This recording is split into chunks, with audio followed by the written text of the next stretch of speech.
Bonjour à tous, petit épisode là de Quoi de neuf à Madagascar, tourné par une belle journée ensoleillée en Sirabé. Nous sommes fin août 2025.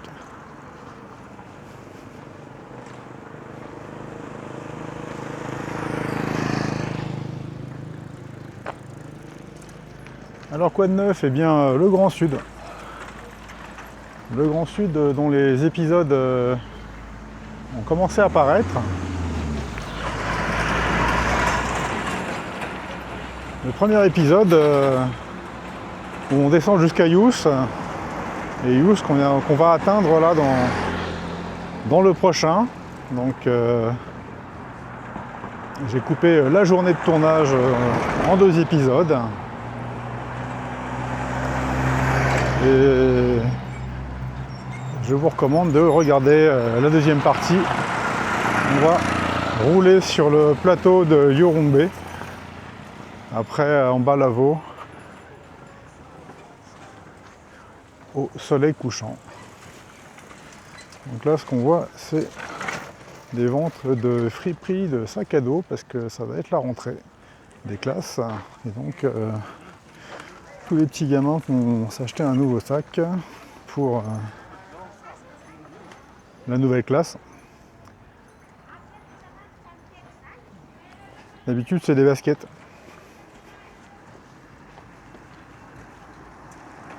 Alors aujourd'hui, on va répondre un petit peu aux commentaires pour lesquels j'ai un peu tardé à donner suite. Je vais passer par là.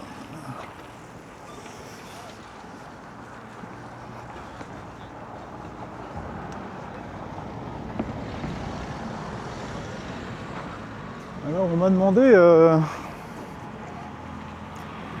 s'il était possible d'épargner en euros tout en gagnant des arrières à Madagascar. C'est franchement pas le modèle le plus évident, mais bon, il vaut quand même mieux être dans l'autre sens.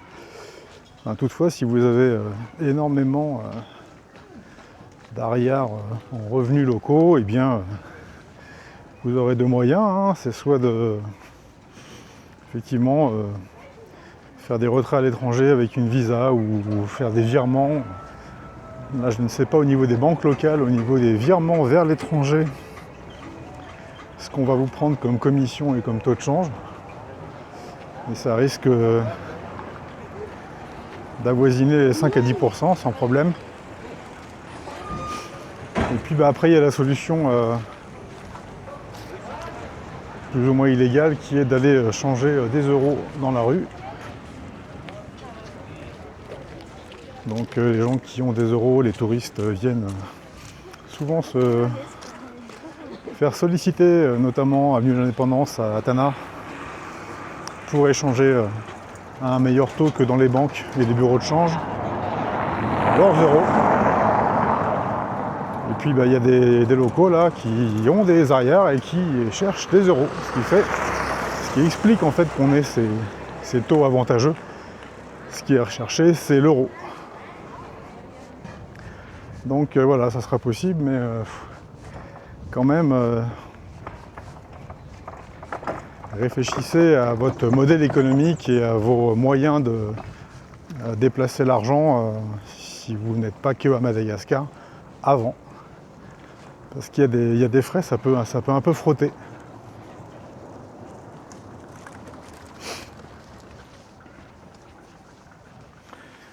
Il y a une question, le Saïgonais à Diego, dans une vidéo où je tournais à Diego Suarez, c'était lorsque nous avions terminé le Cap à Cap. On m'a demandé si le Saïgonais, un établissement, j'imagine un restaurant, existait encore, et je n'en sais rien. Alors moi j'ai vu que le Libertalia avait rouvert lors de notre passage.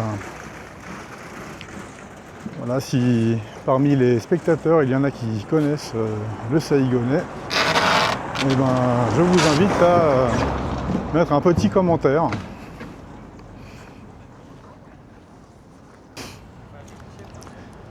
Alors ensuite il y a la question sur l'impôt sur le revenu à Madagascar. Vous pouvez trouver les informations sur le site du ministère des Finances et de l'EDBM. Il faut savoir qu'ici on a un impôt sur le revenu pour les salariés, 20% à la source sur la fiche de paye. Ensuite vous avez les indépendants, là il y a différentes catégories. Comme le régime micro en France, mais en vraiment nano ici, vraiment très micro, avec des forfaits. Une chose est sûre, c'est qu'on ne va pas atterrir sur des 45 ou 50% d'hier, comme dans notre beau pays, donc c'est moins taxé. Par ailleurs, vous avez de nombreux produits qui ne sont pas taxés de TVA, puisque c'est pas mal d'informels en fait. Vous allez au marché, il n'y a pas de TVA. La TVA, c'est dans les supermarchés, c'est dans les magasins d'électronique, les biens importés. Je dirais même, et encore, il y en a qui arrivent à passer à travers ça. Et puis au niveau des taxes, type habitation, foncier, il y a déjà beaucoup de mal à Tana pour récolter la taxe foncière. Et dans les autres villes, je ne sais même pas s'ils essayent. Donc nettement moins de taxation à Madagascar comparé à la France.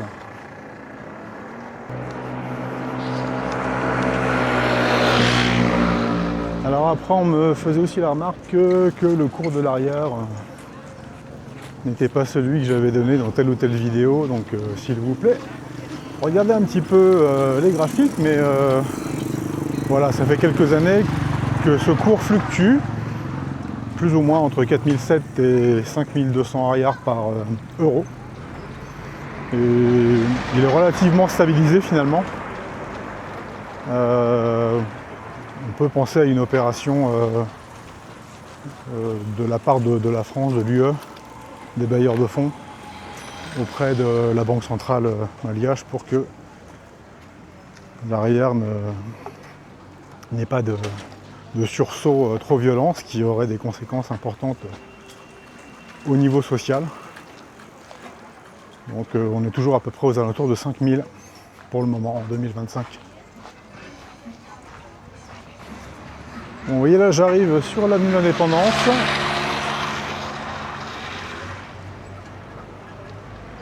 Je teste cette caméra, toujours. J'ai un avis mitigé dessus. Alors, jusqu'à présent, j'ai toujours filmé avec une GoPro 10 depuis le début.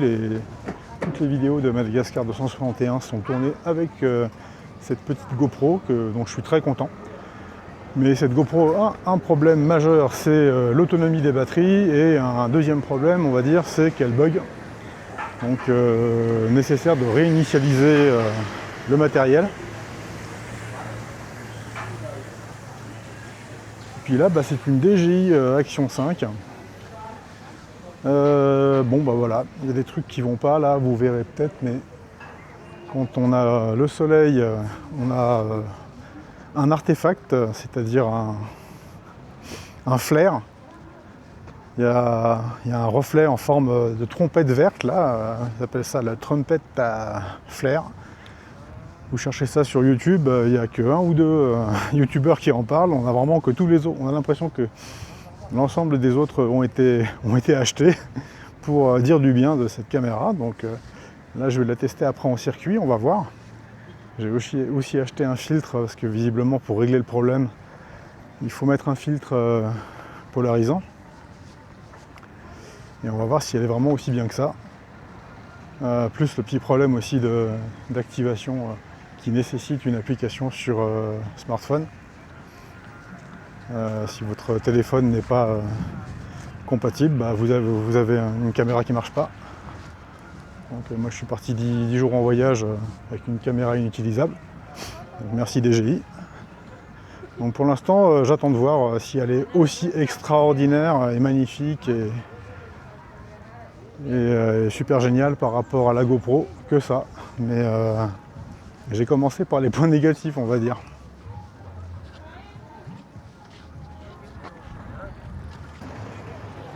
Nous allons nous diriger vers l'hôtel des Thermes.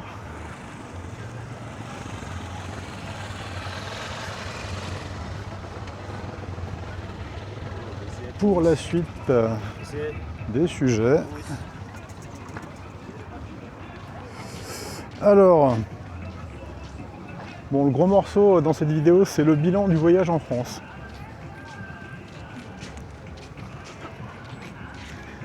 Donc bon, on va faire le bilan. Parce que j'ai quand même des questions dans les commentaires qui reviennent. Est-ce que j'ai plaisir à revenir à Tana, à revenir en France? Est-ce que je trouve que la France me manque? Est-ce que même j'envisagerais de retourner habiter en France? On voit que c'est des sujets qui sont des sources de questionnement auprès des spectateurs. Alors pourquoi toutes ces questions du coup? Alors, France ou Madagascar?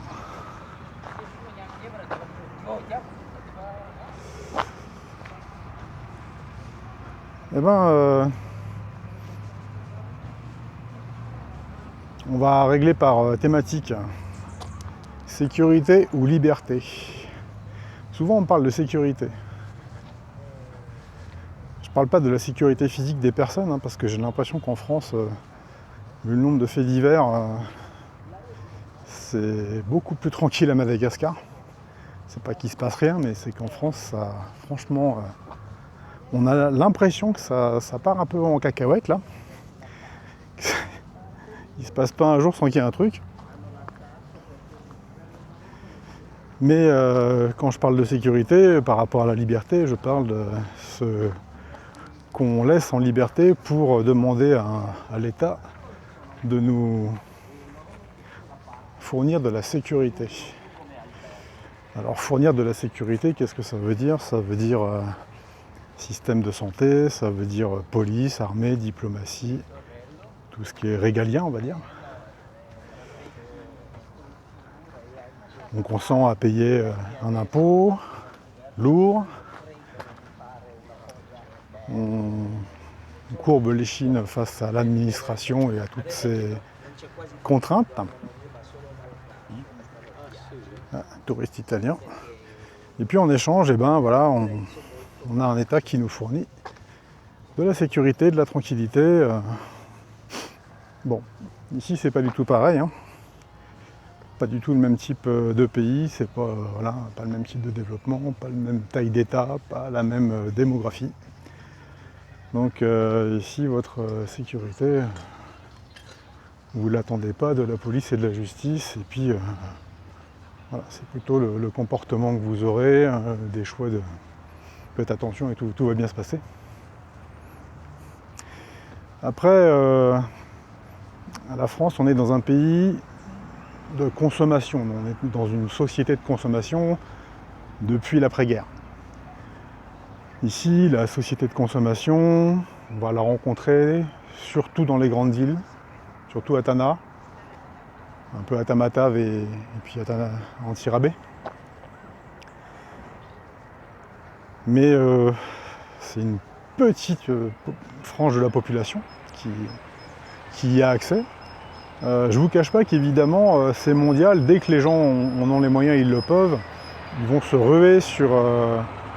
ils cherchent absolument à vivre comme à la télé. Donc les téléphones, les bagnoles, l'équipement, le modèle, c'est le modèle américain, ça va pas changer.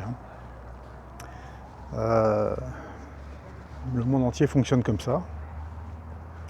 Mais on est dans un pays très rural où on peut avoir autre chose que besoin d'avoir de l'argent dans les poches pour s'occuper la journée.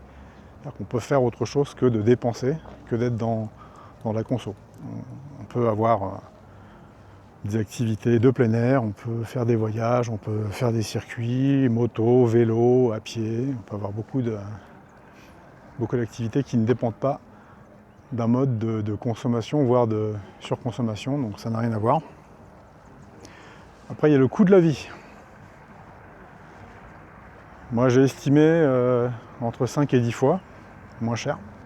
Pas pour tout, hein. Là, les 4x4 qu'on voit sur le parking coûtent entre 50 et 100% plus cher qu'en France, parce qu'il y a des taxes douanières d'importation très élevées, plus des coûts de fret importants.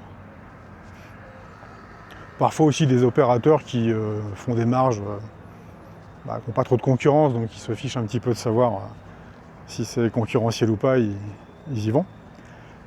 Donc les biens importés sont chers, mais sinon, voilà, le panier moyen, entre le loyer, le marché, les services à la personne de base, tout ça, ça coûte pas cher. Beaucoup moins cher qu'en France. Après, j'en parlais tout à l'heure, il y a le rôle de l'État. En France, c'est l'État nounou qui se mêle de tout. Vous pouvez rien faire. Enfin, vous pouvez rien faire sans savoir si c'est autorisé ou interdit. Ici, c'est quand même beaucoup plus calme. Hein. Vous respectez la loi, ce que vous dites faire la police. Ça va bien se passer. Il n'y a pas de... C'est pas compliqué. Beaucoup plus libre de ce côté-là. Ça mène aussi parfois à des situations un peu chaotiques, un peu d'anarchie, de chacun fait ce qu'il veut, c'est vrai. Il y a carrément des excès. Mais bon, ça, si ça ne vous convient pas, il y a tout un tas de pays qui ne vont pas vous convenir, de toute façon, dans le monde entier. Hein. On n'est pas à Singapour où dès que vous mettez un chewing-gum ou un mégot par terre, c'est plusieurs milliers de dollars d'amende. Hein. Là, clairement pas. Je vais conduire un petit tour ici parce qu'on n'est pas si mal en fait.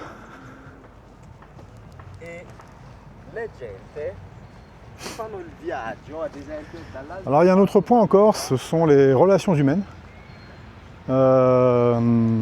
C'est quelque chose qu'on note vraiment lorsqu'on habite ici et qu'on revient en France de manière régulière. C'est le gros truc qui manque. C'est vraiment la chaleur humaine qu'on a dans les échanges avec les gens. La population malgache est extrêmement sympathique, extrêmement chaleureuse. Il y a beaucoup de gens très gentils. Il y a beaucoup de gens qui vont chercher à vous aider, notamment en moto. Le nombre de fois on peut se faire dépanner, donner des renseignements. En France, il n'y a pas le temps, quoi. Hein. C'est le temps un peu de l'argent, c'est un peu la course. Alors je dis pas tout le temps, les Français sont pas des gens désagréables au fond, c'est juste que il y a des strates, il y a des... Enfin, faudrait un petit peu secouer ça pour que ça soit... Je crois avoir remarqué que après l'épisode du coronavirus en France qui a dû traumatiser à un niveau psychologique, hein, vraiment une bonne partie de la population, ça s'était un peu amélioré. C'est-à-dire que il y avait des gens qui ressentaient le besoin de s'ouvrir, de sortir, d'échanger avec les autres, parce qu'ils avaient été enfermés, ils avaient vraiment été martyrisés par les conditions immondes dans lesquelles on les a maintenus sans forcément de raison. Donc il y a eu quelque chose qui s'est amélioré, mais c'est quand même pas pareil, hein. C'est pas le même mode.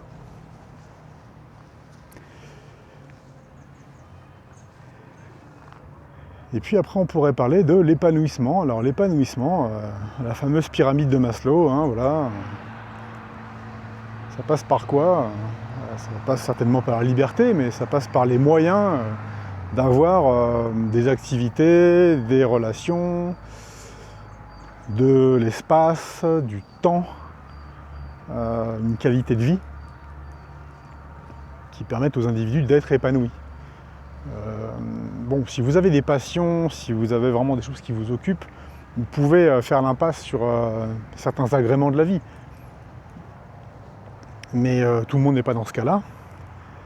Et donc, on est un peu dans la rat race, comme on dit, hein, la course du hamster dans sa roue, là, pour le travail, la nounou, les horaires, l'école, faire les courses, pas se prendre un PV, enfin... C'est quand même un peu stressant, quoi. Je parle même pas du métro boulot dodo. Hein.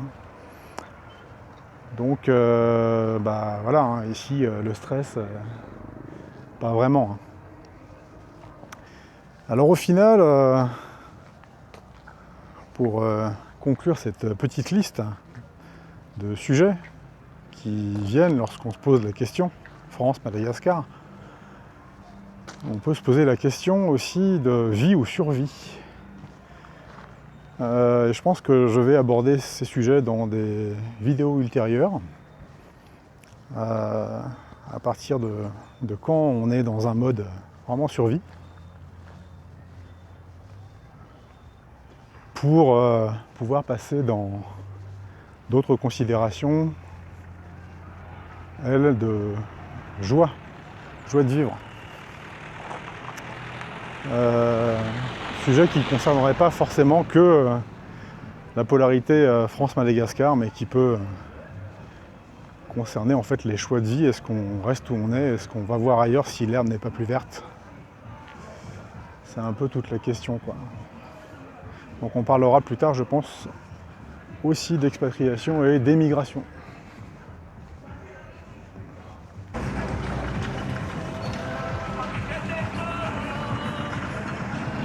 Bon, voilà, on quitte l'hôtel des Thermes.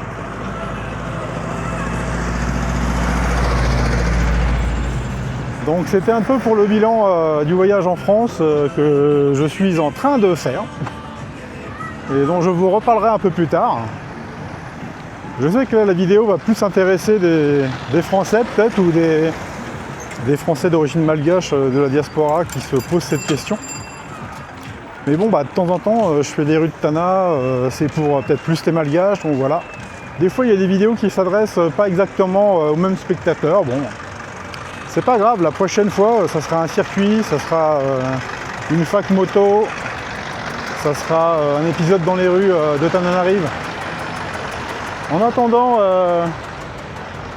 n'hésitez pas à mettre un like si la vidéo vous a intéressé, à vous abonner si ça n'est pas déjà fait, à partager la vidéo si vous avez des amis que ça peut intéresser. Pour soutenir la chaîne, nous avons la possibilité d'être membre payant, de faire un don par Patreon et par Tipeee. Je me suis mis au truc des youtubeurs, comme tout le monde, comme ça. Les possibilités d'aider vous sont offertes.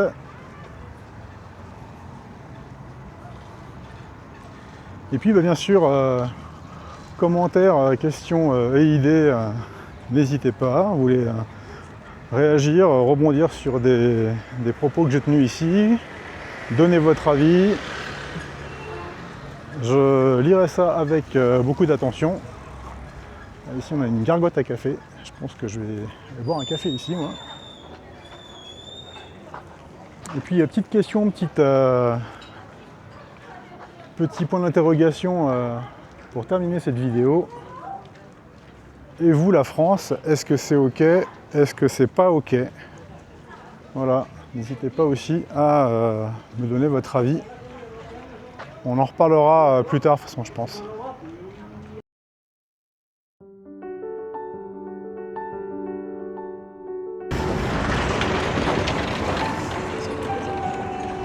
Alors, on Sirabé, 1500 mètres d'altitude.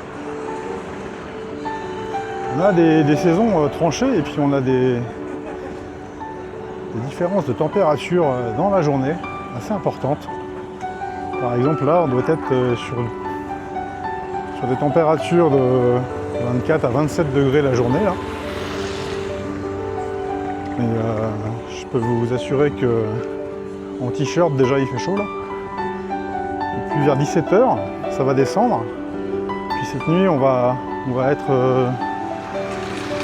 avec la couette dans des 5 degrés, 6 degrés, 7 degrés. Donc on va se taper quasiment 20 degrés d'écart. Donc c'est parfait pour choper la crève ici. Alors si vous venez en Sirabé, vous prévoyez le petit coup de vent et la petite polaire. En tout cas entre mai et septembre.